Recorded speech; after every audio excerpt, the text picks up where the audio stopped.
Había algo que tus abuelas sabían y que nadie más se atrevía a decir en voz alta.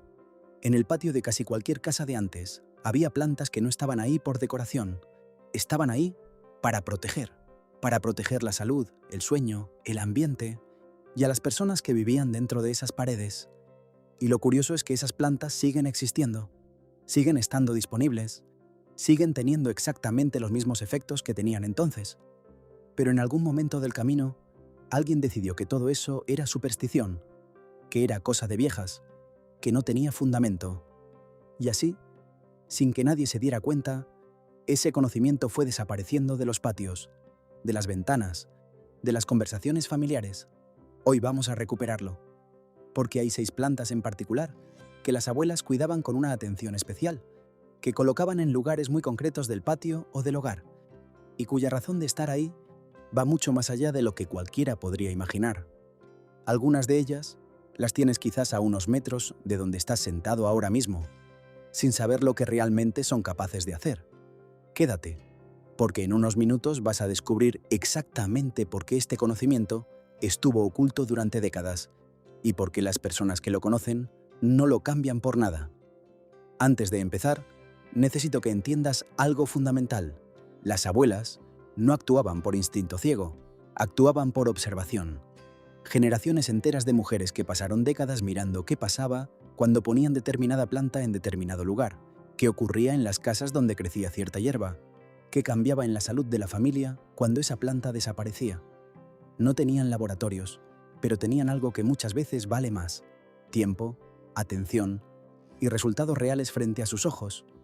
Y lo que más sorprende, lo que muy poca gente sabe todavía, es que la ciencia moderna ha ido confirmando una por una las razones detrás de esas decisiones. Compuesto a compuesto, estudio a estudio, los investigadores han encontrado en estas plantas exactamente lo que las abuelas ya sabían de memoria. Las palabras son distintas, pero la realidad es la misma. La primera planta de la que tenemos que hablar es la ruda. Si tienes más de 30 años y creciste en Latinoamérica, es muy probable que esta palabra te traiga una imagen inmediata. Un arbusto pequeño, de hojas verdes azuladas, con un olor muy particular que no se parece a ningún otro. Las abuelas la ponían casi siempre cerca de la entrada principal de la casa, no en el interior, no al fondo del patio, en la entrada. Y cuando alguien les preguntaba por qué, la respuesta solía ser la misma: para que lo malo no entre. Y aquí viene algo que te va a hacer ver esa respuesta de una manera completamente diferente. Resulta que la ruda contiene compuestos volátiles que actúan como repelente natural de insectos, especialmente de mosquitos, y de ciertos tipos de moscas. Cuando la planta está viva y recibe calor del sol, libera esos compuestos al aire de manera constante. Es decir, que colocarla en la entrada de la casa no era solo un gesto simbólico, era una barrera real, química, contra los portadores de muchas de las enfermedades que más afectaban a las familias de antes. Lo malo que no podía entrar tenía nombre y tenía alas. Pero la ruda no se usaba únicamente como barrera exterior. Muchas personas la preparaban en infusión para tratar dolores menstruales intensos, cólicos y espasmos musculares. Y también aquí la ciencia encontró una explicación. La ruda contiene rutina, un compuesto con propiedades antiinflamatorias y antiespasmódicas documentadas. Las abuelas no sabían el nombre de ese compuesto, pero sabían exactamente cuándo usarlo y cómo. Y hay algo sobre la ruda que casi nadie cuenta, algo que las personas que la cultivan notan, pero que rara vez se explica. La ruda tiene un efecto muy particular sobre el ambiente donde crece. Los animales que transmiten enfermedades, ciertos insectos que se alimentan de otras plantas del jardín, incluso algunas plagas comunes, tienden a evitar los espacios donde la ruda está presente. Las abuelas la usaban como escudo no solo para la familia, sino para el propio huerto. La plantaban cerca de los vegetales más delicados, en los bordes del jardín, en los puntos de acceso. Era una guardiana silenciosa que protegía sin hacer ruido, sin pedir nada a cambio, solo con su presencia y su aroma. Ahora bien, hay algo sobre la ruda que es absolutamente necesario decir, porque no hacerlo sería irresponsable. Esta planta, en cantidades elevadas, puede ser tóxica. No es una planta para experimentar sin información, es una planta poderosa, y lo poderoso siempre requiere respeto y conocimiento. Las abuelas lo sabían también, nunca la usaban en exceso, nunca la ponían al alcance de los niños pequeños. El conocimiento incluía los límites, no solo los beneficios. Lo que vas a escuchar ahora sobre la segunda planta probablemente te va a dejar sin palabras, porque es algo que millones de personas tienen en casa sin sospechar ni la mitad de lo que es capaz de hacer. La segunda planta es la sábila, también conocida como aloe vera. Y sí, probablemente ya la conoces, pero lo que no sabes es por qué las abuelas insistían en tenerla específicamente en el patio, y no dentro de la casa. Había una lógica muy concreta detrás de esa decisión. La sábila necesita luz directa para producir sus compuestos activos en mayor concentración. Una sábila criada en interior, con poca luz, no tiene la misma potencia que una sábila que creció bajo el sol. Las abuelas lo sabían por experiencia. La ciencia lo confirmó después midiendo los niveles de acemanano, el compuesto principal de la planta, en ejemplares criados en distintas condiciones. Pero lo más impresionante de la sábila no es lo que ya conoces. No es el gel para las quemaduras ni la hidratación de la piel. Lo más impresionante es lo que ocurre cuando se consume de manera regular y correcta. Investigaciones recientes han documentado que el gel interior de la sábila tiene propiedades que ayudan a regular el tránsito intestinal, a reducir la inflamación del sistema digestivo y a mejorar la absorción de nutrientes. Algunas personas con colon irritable o gastritis crónica han reportado mejoras significativas incorporando pequeñas cantidades de gel puro de sábila a su rutina diaria. Y esto no es lo más sorprendente.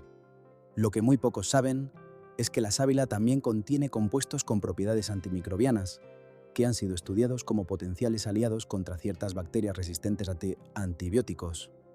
La investigación está en marcha, los resultados son preliminares, pero que los científicos estén mirando esta planta con ese nivel de seriedad dice mucho sobre lo que una hoja carnosa y humilde puede esconder en su interior. Seguimos. Y la siguiente planta es quizás la más subestimada de todas. La mayoría de personas la ven como una molestia, como algo que hay que cortar, arrancar y tirar. Y están cometiendo uno de los errores más grandes que se pueden cometer en un jardín. La tercera planta es la hierbabuena. Y la razón por la que las abuelas la cultivaban en el patio con tanto cuidado va mucho más allá del sabor que le da a una bebida o a una ensalada. La hierbabuena tiene una característica que pocas plantas poseen en el mismo grado. Su aroma actúa sobre el sistema nervioso de manera directa y casi inmediata. El mentol que libera cuando se manipulan sus hojas, cuando el aire la roza o cuando el sol la calienta, entra por las vías respiratorias y llega al cerebro en segundos. Y lo que hace allí es reducir la actividad de ciertas zonas relacionadas con la percepción del estrés y la tensión. Las abuelas colocaban la hierbabuena cerca de las zonas donde la familia descansaba, donde los niños jugaban, donde se pasaba más tiempo sentado. No era casualidad, era una decisión basada en observar que en esos espacios la gente se sentía mejor, más tranquila, más descansada. Lo que ellas llamaban buen ambiente. Hoy lo llamamos aromaterapia con base en evidencia, pero hay algo más sobre la hierbabuena que casi nadie menciona. Y esto sí que va a cambiar la forma en que la miras la próxima vez que la veas. Sus aceites esenciales tienen propiedades antifúngicas documentadas, es decir, que tener hierbabuena creciendo en el patio ayuda a inhibir el crecimiento de ciertos hongos en el ambiente cercano. Las abuelas ponían manojos de hierbabuena en los armarios, en los rincones húmedos, cerca de las despensas. No era manía, era conocimiento aplicado. Sabían que donde había hierbabuena, la humedad y lo que viene con ella tenían más difícil prosperar. La cuarta planta tiene una historia que se remonta a civilizaciones que existieron mucho antes de que cualquiera de nosotros naciera. Y lo que hacían con ella, entonces es prácticamente lo mismo que las abuelas siguieron haciendo siglos después, sin saber necesariamente de dónde venía esa tradición. El romero. Esta planta leñosa, de hojas finas y aroma inconfundible, era considerada en la antigua Grecia como símbolo de memoria y claridad mental. Los estudiantes se ponían ramas de romero en el pelo durante los exámenes. Los curanderos medievales la quemaban en los espacios donde había enfermedad. Y las abuelas latinoamericanas la plantaban en el patio con una convicción que no necesitaba explicación. El romero protege, el romero fortalece, el romero despeja. Y lo que los investigadores modernos encontraron al estudiar el romero confirma cada una de esas creencias con una precisión que asombra. El ácido carnósico y el ácido rosmarínico, presentes en el romero, tienen propiedades neuroprotectoras documentadas.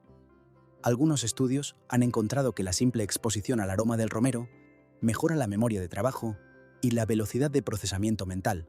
No hace falta consumirlo, basta con tenerlo cerca, con que su aroma forme parte del ambiente cotidiano. Además, el romero contiene compuestos con propiedades antiinflamatorias potentes, con efectos positivos sobre la circulación sanguínea y con capacidad documentada para inhibir el crecimiento de ciertas bacterias.